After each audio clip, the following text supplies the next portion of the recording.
Game TV with Paulie Paul. Banks is on the beat. Lovely gal, but I ain't playing around. I got these niggas shook by my look and my sound. Do I come a little harder? It's the Loveliest, and you're watching Spit Your Game TV.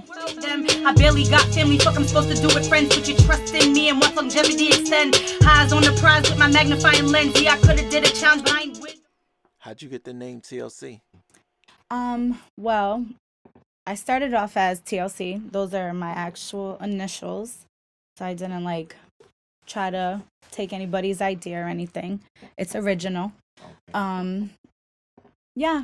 And then I just kind of came up with something short, just TL, the loveliest chick, Just had to be creative, pretty much. Yeah. At first, when I heard the name, I was thinking of TLC, the music group. I know. Yeah. And I kind of realized there would be a lot of confrontation and conflict with that, and I do like conflict, don't get me wrong, and confrontation, makes things exciting sometimes, but I'm not trying to be disrespectful or anything. Like I said, that's my name, those are my initials, like my birth certificate is it's TLC. Right. So you never thought about changing it? Well, yeah, because now it's actually the Loveliest TLC. Okay. Yeah, so it's mainly the Loveliest right now. So how'd you come up with the Loveliest? Just being creative. I think it's how I kind of represent myself. I come off as, that's who I am. I'm very kind and generous, and I think I'm a lovely person, So it fits. Yeah, right? So you have a song called Summertime Glow. Yes. Tell me about that. Well, that song actually, it's a kind of a very personal song. Mostly all my music is really personal. If you look at the cover art, it's a picture of my daughter. So it definitely had me reflecting on just being a mom and everything that you face as a woman. I do a lot of songs for women. I don't think there's enough of that, just to encourage and stuff, because believe it or not, we're all very similar. We go through the same struggles and we face the same obstacles, just being the sex that we are. So I definitely, that song, when I wrote it, I actually I cried when I wrote it, to be honest. Yeah. And I shut everybody out of the studio and nobody could come in, and everybody was having a party on the other side of the room, and I'm over here just writing to the song in the dark like a weirdo. But it was I don't know, it has a lot of meaning, and I hope when other people hear it, especially women, they feel something, because I definitely put my emotion into it. So when you hear that song, does it empower you? Yes, definitely. I mean, just the hook alone, it's just, fuck them flaws. Nobody's perfect. Nobody in this world. There's not a soul that's perfect. So you don't have to feel intimidated. You don't have to feel less than. That's kind of, that's what it keeps me moving sometimes. And it's really nice to hear when a lot of my female friends, and they hit me up and they're like, oh, this song, I listened to it today and it gave me a boost, and I'm just like, oh yes, I'm doing my job. I'm doing my job. Good when you hear a lot of positive feedback. It's nice. So you got a song called Bad Bitches Only. Yes. I thought when I heard of that, I thought of the similar thing, empowering women. Mm-hmm. I mean, if you listen to the lyrics too, it's just talking about women who are on their grind. And, if we're going to be called a bitch out of our name, we might as well call it what it is.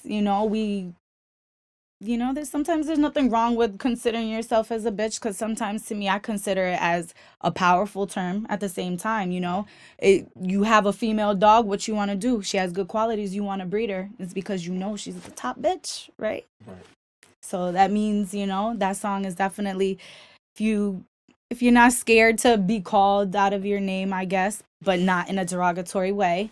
It is about empowering, and it's about how I surround myself with powerful women who are all about, doing what they have to do.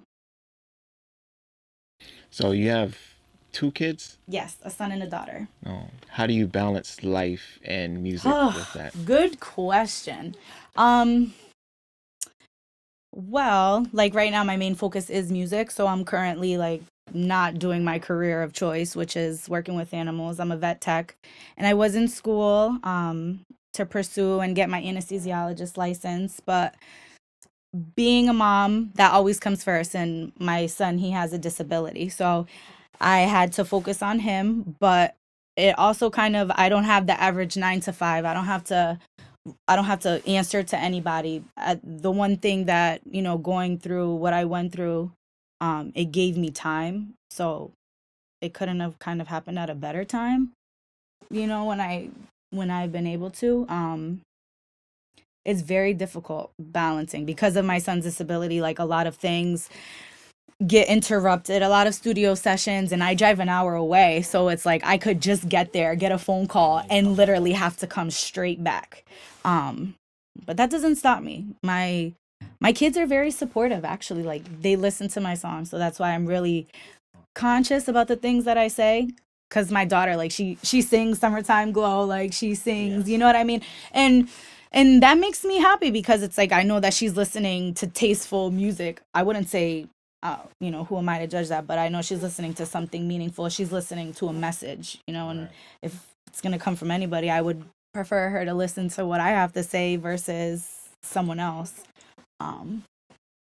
It's difficult. It's very difficult, but I like a challenge.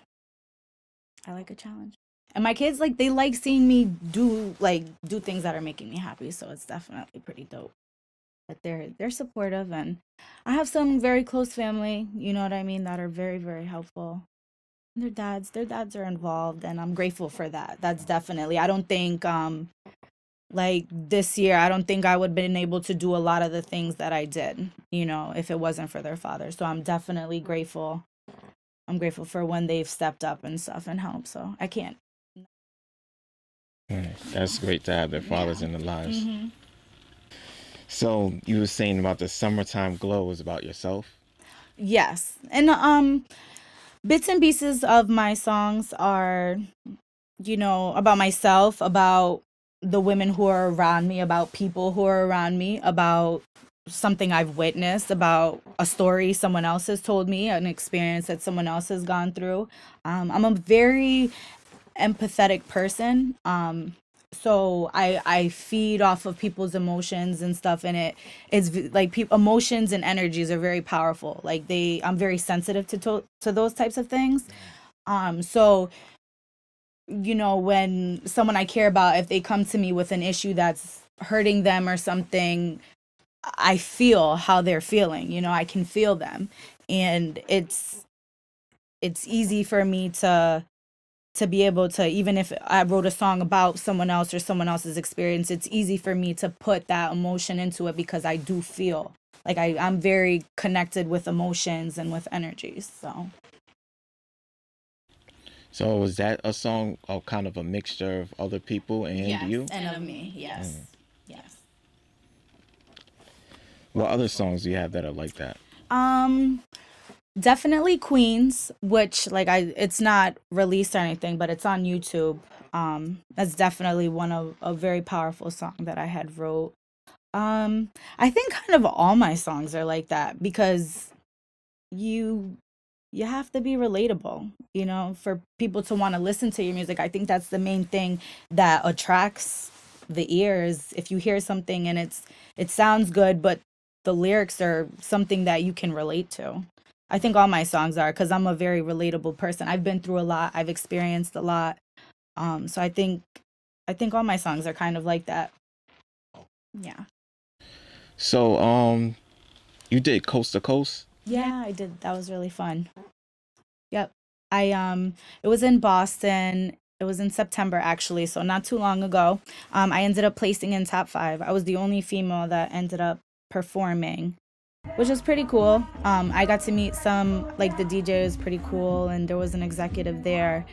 I ended up placing top 5, so I'll be going to Miami next year. I decided my date. I'll be going for the May 3rd competition. So I'm excited. What do you win? So with winning, placing the top 5, I win like a promotional package. They blast promo a bunch of my stuff.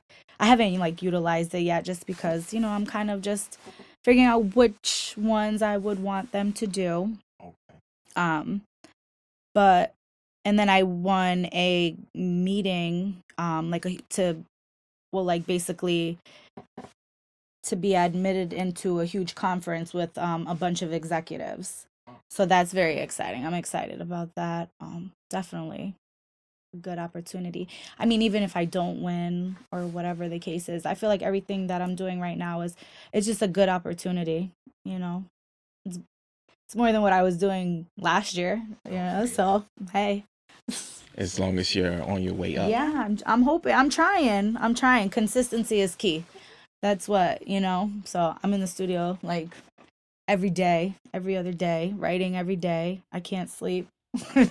But I'm working hard, definitely.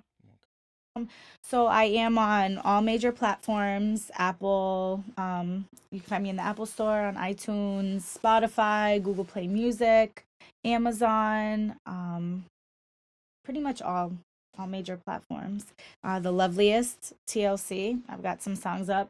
I have a bunch of stuff that hasn't been released yet. I'm just trying to make sure I have everybody's attention before I start dropping shit for real, So I just want everybody to, like I said, be patient and stay tuned, because go hard or go home. And when I drop shit, it's about to get real. Thanks for coming by. Thank you.